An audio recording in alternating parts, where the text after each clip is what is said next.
नमस्कार, देवभूमि एक्सप्रेस में आपका स्वागत है और मैं हूं आपके साथ वर्षा। बुलेटिन की शुरुआत करेंगे। खबर देहरादून से है, जहां सीएम आवास में आयोजित जनता मिलन कार्यक्रम में बड़ी संख्या में आए लोगों ने सीएम पुष्कर सिंह धामी ने शिकायतों और समस्याओं को सुना और मौके पर ही अधिकारियों को उनके निस्तारण के निर्देश दिए। जहां जनता मिलन कार्यक्रम में आए सभी लोगों की शिकायतों का पंजीकरण कर रजिस्टर में दर्ज किया। सीएम धामी ने एक एक कर सभी की शिकायतों को गंभीरता से सुना। वहीं सीएम ने दिव्यांगों से मिलकर समस्याओं को सुनकर अधिकारियों को निराकरण के आदेश दिए। यदि किसी स्तर पर लापरवाही पाई गई तो दोषियों पर कार्रवाई की जाएगी। सभी लोगों को सुनने का प्रयास किया है, समस्याओं को जानने का प्रयास किया है। कुछ लोगों ने यहाँ पर अपना बताया भी है और कुछ ने जो है अपने आवेदन पत्रों के माध्यम से भी दिया है, लिखकर दिया है। उन सभी लोगों की समस्याओं को हम लोगों ने सुन लिया। सारे अधिकारीगणों को मैंने कहा है कि जितनी भी समस्याएं आई हैं उन समस्याओं का जो एक सरलीकरण, समाधान और निस्तारण की जो प्रक्रिया है उस प्रक्रिया के तहत उनको सोल्यूशन की ओर ले जाए, उसका समाधान करें। देहरादून में मुख्यमंत्री के कार्यक्रम से पहले अनुशासन का दम भरने वाली भारतीय जनता पार्टी के विधायक और कार्यकर्ताओं में एक बार फिर जबरदस्त भिड़ंत देखने को मिली। कार्यक्रम से पहले बीजेपी विधायक उमेश शर्मा काऊ अपने ही कार्यकर्ताओं पर भड़ास निकालते हुए नजर आए। उच्च शिक्षा राज्य मंत्री धन सिंह रावत के सामने काऊ का गुस्सा 7वें आसमान पर पहुंच गया था। बीजेपी विधायक अपने ही पार्टी के कार्यकर्ताओं को औकात में रहने तक की धमकी देने लगे। बीजेपी विधायक जिस कार्यकर्ता से उलझे वह जिला पंचायत के सदस्य हैं और पार्टी में 15 से 20 सालों के लिए काम कर रहे हैं। जिला पंचायत सदस्य वीर सिंह का कहना है कि विधायक जिस तरीके से अपशब्दों का प्रयोग कर रहे थे उससे कार्यकर्ताओं का मनोबल गिरता है। अरे आप जाओ ना, क्यों जाओ? कहाँ जाओ? हम तो कार्यक्रम में मुख्यमंत्री जा रहे हैं।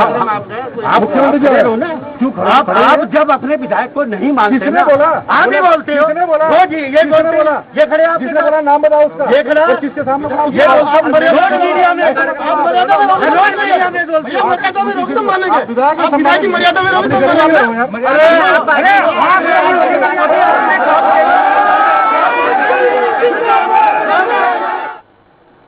सितारगंज शहीदों की भूमि खटीमा से शुरू हुई कांग्रेस की परिवर्तन यात्रा निकाली गई, जहां कांग्रेस के नेताओं ने खटीमा स्थित शहीद स्मारक पर उत्तराखंड के शहीदों को श्रद्धासुमन अर्पित किए। इसके बाद परिवर्तन यात्रा का कांग्रेस कार्यकर्ताओं ने भव्य स्वागत किया और परिवर्तन यात्रा सितारगंज के रामलीला मैदान में पहुंचे, जहां पूर्व सीएम हरीश रावत ने पंजाब में की गई टिप्पणी को लेकर कहा कि मैंने नानकमत्ता गुरुद्वारे में झाड़ू लगाकर अपने कहे शब्दों पर क्षमा मांगा हूं। वहीं पूर्व सीएम हरीश रावत ने कहा कि 2022 के चुनाव में कांग्रेस की सरकार बनना तय है। उत्तराखंड की जनता बेरोजगारी, महंगाई और भ्रष्टाचार से त्रस्त है। युवा बेरोजगार है, आम जनता अपने आप को ठगा महसूस कर रही है। मैंने भी कुछ बड़े लोगों का नाम लिया था, तो कुछ लोगों को उसमें राजनीतिक आपत्ति हुई और राजनीतिक बयान था, लेकिन वो बयान में विवाद न बढ़े इसलिए मैंने कहा कि मैं वापस लेता हूँ। समाज और मैं खास सेवा करके प्रायश्चित करूँगा। हमने वो प्रायश्चित किया, लेकिन अब भारतीय जनता पार्टी गुरु दल का माहौल बनाया है, जिन्होंने गुरु ग्रंथ साहब के सामने बड़ा अभद्र आचरण किया है, वो कब माफी मांगती है ये देखने की बात है। और खबर काशीपुर से है, जहां प्रदेश कांग्रेस अध्यक्ष ने कांग्रेस किसान कार्यालय का उद्घाटन किया। उन्होंने कांग्रेस कार्यकर्ताओं को 5 सितंबर को तीनों कृषि कानूनों के खिलाफ परिवर्तन यात्रा में अधिक से अधिक संख्या में शामिल होने का आह्वान किया। उन्होंने कहा कि जन विरोधी बीजेपी सरकार को उखाड़ फेंकने का संकल्प ले। परिवर्तन यात्रा की कमान प्रदेश कांग्रेस अध्यक्ष समेत कई पार्टी के दिग्गज नेता संभाल रहे हैं। रुद्रपुर में पहले चरण की परिवर्तन यात्रा का समापन किया जाएगा। पूरे प्रदेश में चल रही है, जिसको हमने 4 चरणों में रखा है। पहला चरण हमारा खटीमा से शुरू हुआ है और वो हमारी जो है परिवर्तन यात्रा चल रही है। और जिस तरीके से पूरे प्रदेश में वो खटीमा से यात्रा शुरू हुई है, उसमें जन सैलाब, किसान भाई, आम जन जिस तरह से उमड़ रहे हैं, उससे लग रहा है कि ये सरकार जो है धराशायी हो गई है और इस सरकार को अब जो उखड़ने का टाइम आ गया है। सितारगंज में कांग्रेस के स्थानीय नेताओं ने वरिष्ठ नेता हसनैन मालिक को 6 साल के लिए पार्टी से निष्कासन करने की मांग केंद्रीय नेतृत्व से की है। मलिक पर परिवर्तन यात्रा के दौरान पार्टी विरोधी काम करने का आरोप है। कांग्रेस कार्यालय में एकत्रित हुए कांग्रेसियों ने कहा कि मलिक पार्टी को कमजोर करने का काम करते हैं। बता दें कि पूर्व मुख्यमंत्री हरीश रावत के नेतृत्व में परिवर्तन यात्रा निकाली जा रही है।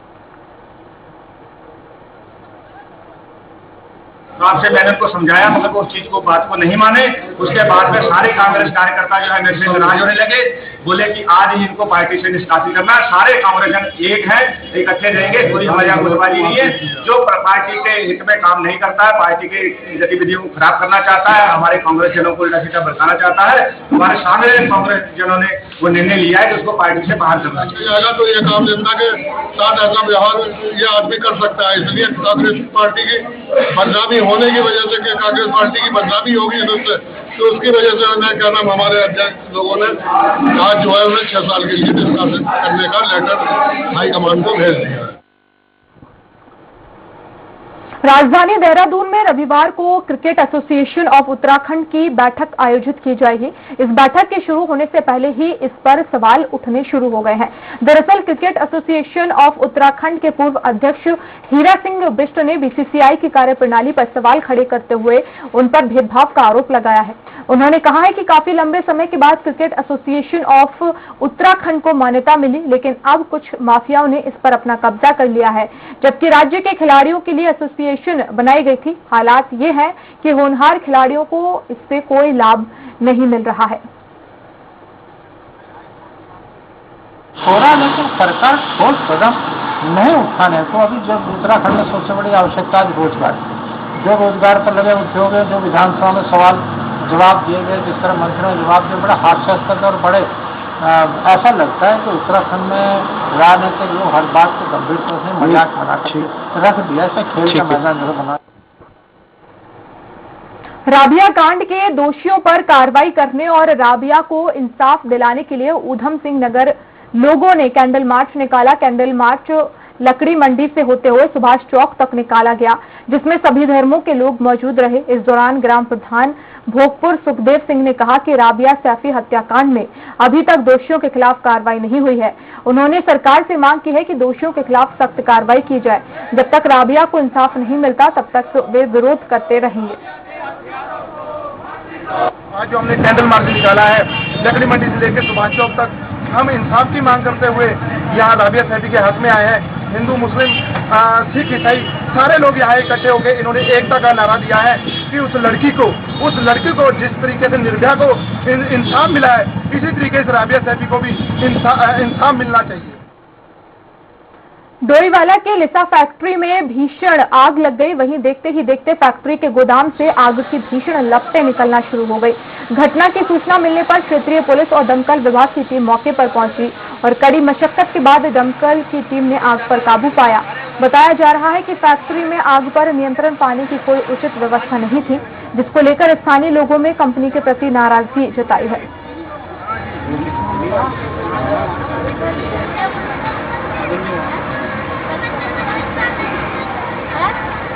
डोईवाला का औद्योगिक क्षेत्र लाल तप्पड़ है ये, जहाँ पर जो है बिरोजा कंपनी में जो है आग लगी है। तकरीबन 1.5 घंटे से यहाँ पर दमकल विभाग द्वारा रेस्क्यू किया जा रहा है और जो है आग पर पूरी तरह से काबू पाने की जो है कोशिश की जा रही है। आप देख सकते हैं यहाँ पर तकरीबन 1.5 से 2 घंटे बीत चुके हैं और अभी भी जो है यहाँ पर धुआं उसी प्रकार से निकल रहा है। कहीं ना कहीं जो है दमकल विभाग को कड़ी मशक्कत यहाँ पर इस समय करनी पड़ रही है। 5 गाड़ियाँ जो है यहाँ पर इस आग को कंट्रोल करने के लिए मंगवाई जा चुकी है। अभी भी जो है आग पर नियंत्रण नहीं हो सका है। कहना कहीं कि बड़ी मशक्कत जो है फायर ब्रिगेड को यहाँ पर करनी पड़ी है और जो है रेस्क्यू अभी भी जारी है।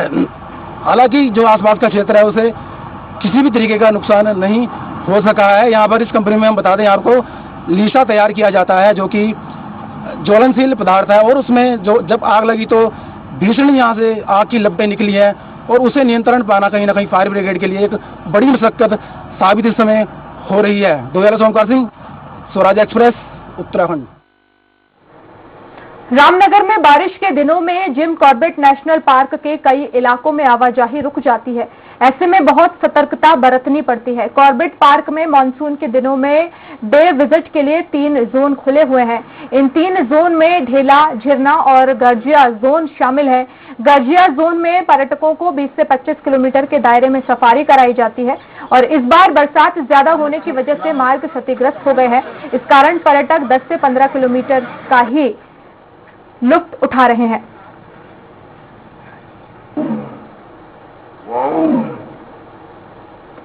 कॉर्बेट टाइगर रिजर्व में वर्तमान में जो पर्यटन गतिविधियां की जा रही हैं वो 3 जोन में है, ढेला, झरना और गर्जिया। इसमें ढेला और झरना में जो पर्यटन हो रहा है वो जो इनका पूरा एरिया है उसमें पर्यटन हो रहा है, और जो गर्जिया जोन है उसमें कुछ एरिया जो है वो बारिश के कारण काफ़ी सेंसिटिव हो जाते हैं, तो उन एरियाज को छोड़ते हुए बाकी जो बफर के एरियाज हैं वहाँ पर पर्यटन की गतिविधियाँ की जा रही हैं। उत्तराखंड के कई इलाकों में एक बार फिर भारी बारिश की चेतावनी जारी की गई है। मौसम विभाग ने कहा है कि 8 सितंबर तक हैवी रेन होने की संभावना जताई गई है।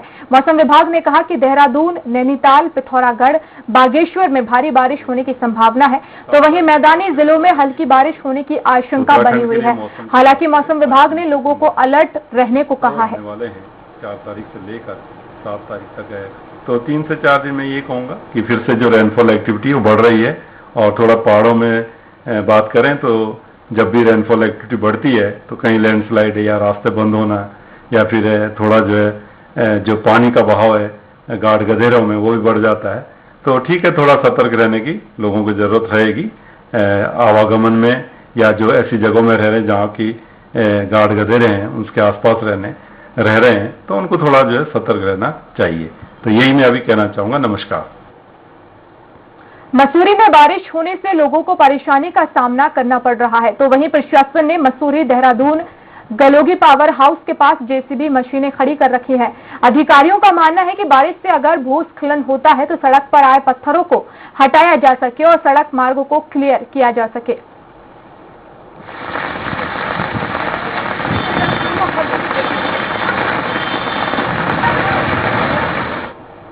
मसूरी में लगातार हो रही बारिश से जनजीवन अस्त व्यस्त हो गया है। वहीं कैंपटी फॉल का जलस्तर बढ़ने से लोगों में अफरा तफरी मच गई है। बता दें कि मसूरी और आसपास के क्षेत्र में तेज बारिश होने के बाद कैंपटी फॉल का जलस्तर लगातार बढ़ जाता है, जिससे लोगों को भारी परेशानी का सामना करना पड़ रहा है। कैंपटी फॉल में बढ़ते जलस्तर को देखते हुए प्रशासन और पुलिस ने कैंपटी फॉल को खाली करा लिया है और वहीं सभी लोगों को सुरक्षित स्थान पर शिफ्ट कर दिया गया है और कैंपटी फॉल में लोगों को आवाजाही पूर्णतः बंद कर दी गई है।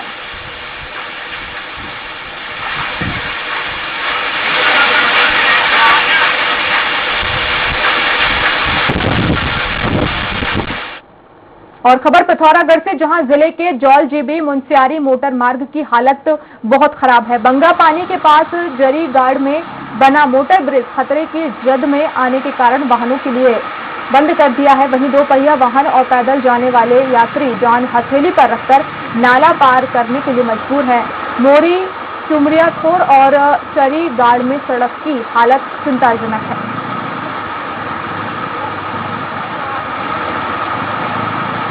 रोड नाले के पास है, यहाँ पर रोड की स्थिति बहुत ही खराब है।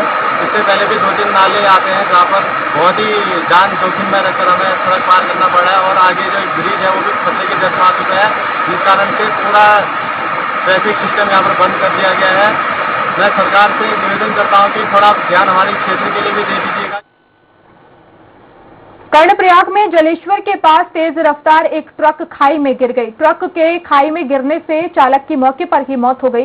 इधर जानकारी लगते ही मौके पर पहुंची पुलिस और एसडीआरएफ की टीम ने चालक के शव को ट्रक से निकालकर मोर्चरी पहुंचा दिया है। इधर पुलिस मामले में जांच कर रही है।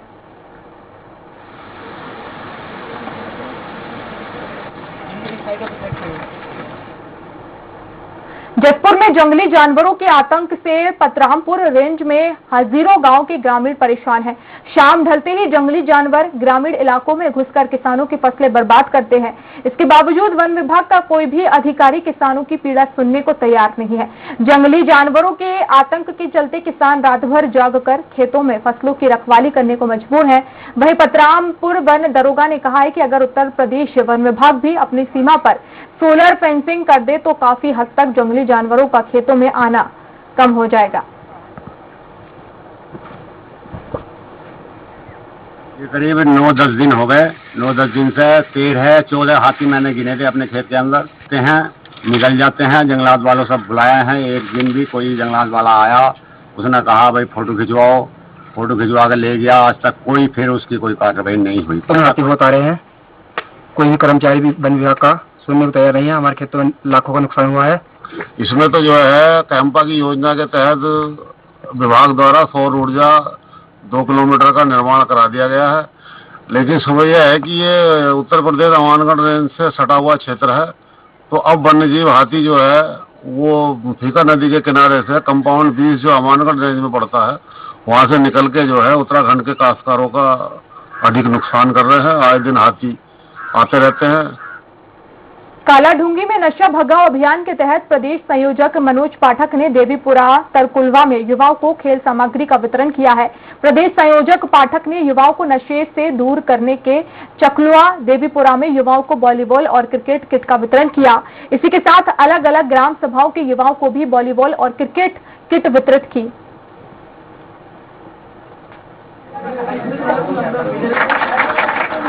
और आप सभी से अनुरोध है कि अभी जाएंगे नहीं।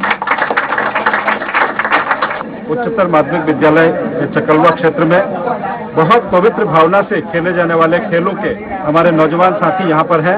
इन सब से मुलाकात करके हम सब ने आपस में परस्पर मिल करके एक संकल्प लिया कि नशे की बुराइयों से इस पूरे समाज के नौजवानों को, यहाँ के बच्चों को खेल के साथ जोड़ते हुए आगे बढ़ेंगे। इस पूरे परिक्षेत्र का विकास के लिए हम सब लोग कंधे से कंधा मिला करके एक साथ काम करें। रुड़की में टोक्यो ओलंपिक हॉकी खिलाड़ी वंदना कटारिया का भव्य स्वागत किया गया और टाटा की ओर से उपहार स्वरूप कार दी है। बता दें कि टोक्यो ओलंपिक में भाग लेने वाले खिलाड़ियों को टाटा ने कार देने की घोषणा की थी, जहां वंदना कटारिया ने ओलंपिक में भाग लिया और महिला हॉकी टीम में शानदार प्रदर्शन करते हुए हैट्रिक लगाई थी। उन्हें टाटा शोरूम में कंपनी की ओर से अल्ट्रोज कार भेज की गई। वहीं वंदना कटारिया ने कहा कि उनकी टीम मेडल प्राप्त नहीं कर पाई, लेकिन देश ने उनकी पूरी टीम का जो सम्मान किया उससे सभी खिलाड़ियों का उत्साह चरम पर है। वह जहां पर भी जा रही हैं उनको सम्मान पदक विजेता की भांति ही हो रहा है। उनके साथ उनके परिवार का भी सम्मान बढ़ा है। बहुत अच्छा लग रहा है यहाँ पे आके। जैसे कि मैं अपने स्टेट में आई, उत्तराखंड में भी और यूपी भी गई, तो बहुत अच्छे से सम्मान किया और हॉकी की वजह से आज नाम इतना ज्यादा ऊंचा हुआ है हॉकी का कि बहुत ज्यादा अच्छा लग रहा है। Tata Motors Midas Motors dealership से वंदना कटारिया जी जो हॉकी की अंतर्राष्ट्रीय खिलाड़ी है उनको सम्मानित किया गया है। उनको आज हम लोगों ने टाटा अल्ट्रोज गोल्ड एडिशन जो गाड़ी है वो उनको हमने दी। कोरोना को जड़ से समाप्त करने के लिए नैनीताल के शासन और प्रशासन ने हर वार्डों में जाकर उन लोगों को सुविधा मुहैया कराई है जो लोग दूर दराज अस्पताल और बनाए गए स्थानों पर नहीं जा सकते। उन लोगों के लिए कोरोना प्रभारी डॉक्टर कमल जोशी के नेतृत्व में वैक्सीन की फर्स्ट और सेकंड डोज लगाई गई। इस दौरान उन्होंने कहा कि सरकार का प्रयास है कि कोई भी कोविड वैक्सीन लगाने से वंचित न रह जाए। इसमें मुख्य यही है कि जो मोबाइल टीम का कि घर घर जाके जो लोग छूटे हुए हैं, जो लोग वृद्ध हैं, जो दिव्यांग हैं, जो बूथों पर नहीं आ पा रहे, वैक्सीनेशन सेंटरों पर नहीं आ पा रहे, उनको हम उनके क्षेत्र में जाके वैक्सीनेशन कर रहे हैं ताकि उनको कोरोना से वो सुरक्षा हो सके, कोरोना से उनकी वो बच सके। रानीखेत में हुए व्यापार मंडल चुनाव को लेकर व्यापारियों में खासा उत्साह देखा गया है। व्यापार मंडल के लिए कुल 619 व्यापारियों ने मतदान किया, जिसके बाद मतगणना का कार्य चुनाव समिति की निगरानी में शुरू हुआ, जिसमें अध्यक्ष पद पर मनीष चौधरी की जीत हुई, उपाध्यक्ष पद पर दीपक पंत और महिला उपाध्यक्ष पद पर नेहा मेहरा की जीत हुई। महामंत्री पद पर संदीप कुमार गोयल ने जीत दर्ज की, जिसके बाद विजेता पदाधिकारियों को पद और गोपनीयता की शपथ दिलाई गई। व्यापार में किस तरह से हम बढ़ोतरी कर पाए, उसके अलावा पर्यटन और हमारे पूरे इलाके का सर्वांगीण विकास मैं चाहूँगा रानीखेत के अंदर हो, अच्छी यातायात की व्यवस्था हो और जो भी हमसे काम हो सकेंगे वो मैं पूरी कोशिश करूंगा व्यापार मंडल के अध्यक्ष के रूप में। आंदोलन या कुछ भी करना पड़े उसके तत्पर रहूंगा। जहाँ तक बात है व्यापारियों के, कोरोना काल में सभी व्यापारियों को यहाँ पर वो दिया गया, लेकिन यहाँ पर छोटे जो व्यवसायी हैं जिनने मेहनत अपनी दुकानें प्रतिष्ठान बंद रखे उन्हें सरकार के तरफ कोई सहायता प्रदान नहीं की। मैं इसके लिए संगत रहूंगा। सबसे पहले तो मैं सभी का धन्यवाद कहना चाहूंगी, यहाँ के व्यापारी मंडल का, यहाँ के समिति अध्यक्ष जी का, और जिन लोगों ने मुझे सहयोग दिया, अपना सपोर्ट दिया, उसके लिए मैं बार बार शुक्रिया अदा करती हूँ। और आगे मेरी कोशिश रहेगी कि मैं सारे व्यापार मंडल में जो भी परेशानियाँ हैं सारे अपने बड़े लोगों से पूछ के उसके बारे में बात करके उनसे ये सब बातें मैं डिस्कस करूंगी और उसमें हम कुछ न कुछ कदम आगे बढ़ाएंगे। अमृत महोत्सव 2021 अभियान के तहत कर्णप्रयाग के आटागाड में औषधीय और सुगंधित पौधों का निःशुल्क वितरण किया गया। नगर एक गेस्ट हाउस में आयोजित इस कार्यक्रम का शुभारंभ नगर पालिका अध्यक्ष दमयंती रतूड़ी ने किया। इस दौरान वन क्षेत्र अधिकारी नवल किशोर नेगी ने बताया कि 3 सितंबर से 20 सितंबर तक प्रत्येक व्यक्ति को 2 औषधीय और सुगंधित पौधे भेंट किए जा रहे हैं ताकि लोगों को जरूरत पड़ने पर अपने आसपास औषधीय पौधे प्राप्त हो सकें। तो इन ऐसी महामारी से बचने के लिए काफी हद तक किया जाएगा, तो निश्चित ही मैं अपने रेंजर साहब और भाई साहब को धन्यवाद देती हूँ। आप बार बार हमें अवगत कराते हैं, बुलाते हैं, जो भी प्रोग्राम यहाँ पे होते हैं सभी आपकी आभारी हैं।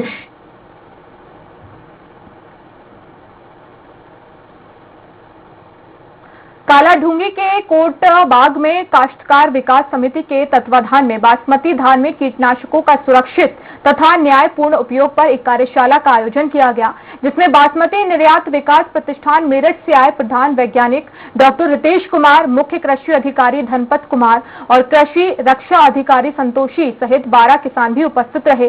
कृषि वैज्ञानिकों ने बासमती की खेती और कीट प्रबंधन, बासमती निर्यात पर विस्तृत जानकारी दी कि बासमती वर्तमान में देश और विदेश में बहुत अत्यधिक मांग है।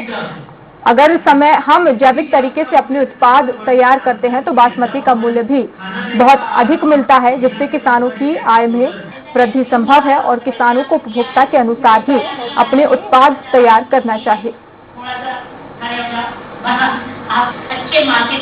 विद्यालय है, वहाँ के वैज्ञानिक आए थे डॉक्टर एस के सुचान, और बड़ी ही अच्छी कार्यशाला यहाँ की गई। लगभग 100 से ज़्यादा किसान भी आए थे और जो स्थान का चयन किया गया था ये माया नेगी जी द्वारा स्थापित एक काश्तकार विकास समिति है, उनके प्रांगण में किया गया और सभी किसानों ने इसकी बड़ी प्रशंसा की।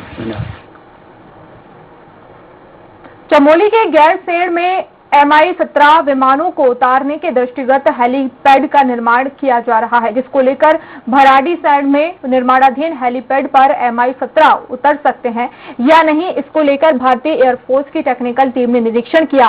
टेक्निकल टीम अपनी रिपोर्ट जल्द ही शासन को देगी। भराड़ीसैंण में 280 मीटर लंबे और 70 मीटर चौड़े क्षेत्रफल में हेलीपैड बनाया जा रहा है, जिसमें एक साथ 3 हेलीपैड बनाए जाएंगे। ग्रामीण निर्माण विभाग के अधिशासी अभियंता अला दिया ने बताया है कि टेक्निकल टीम ने क्षेत्र का वेरिफिकेशन कर लिया है।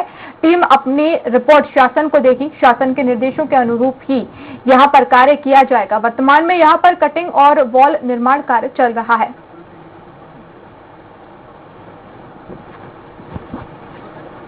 एयरपोर्ट की टेक्निकल टीम के द्वारा उसका हवाई सर्वेक्षण और अक्षरीय निरीक्षण किया गया, तो टेक्निकल टीम ने उसमें मतलब लगभग सभी बिंदुओं पर सहमति जता दी है।